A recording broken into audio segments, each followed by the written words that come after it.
পারছে না, যখন ভাইজান এখানে থাকবে তখন কি হবে? তো আমাদের সামলাতে পারছে না, ভুল বকছে, তাই তো? যখন ভাইজান খেলা করবে তখন কি হবে? সেই জন্য ভয় পাওয়ার কোনো জায়গা নেই। আমরা 21-এ তখন গুনতে শিখিনি, আমরা রাজনীতি সম্পর্কে জানতাম না। তোমাদেরকে যে ভুল বোঝাচ্ছে, আমরা ওখান থেকে কেড়ে আনবো। আমাদের বাইরে বুড়ো বুড়ো মানুষ 12 জন বসেছিল, 12 জন বসেছিল। তখন আমরা 86 জন কাউন্টিং এজেন্ট নিয়ে আমরা সেই সময় গুনিয়ে এনেছিলাম। তখন তো আরো তাবড় তাবড় নেতা ছিল না?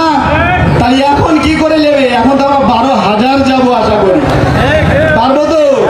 তাই আমাদের যে দায়িত্ব, আমরা প্রত্যেক অঞ্চল নেতৃত্ব পুরো করবো আশা করি।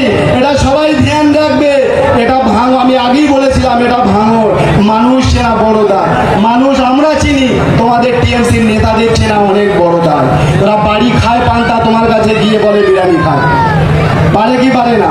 বলে রক্তদানের লোককে পয়সা দিয়ে আনতে হয়, ভাই পয়সা দিয়ে আনতে হয়।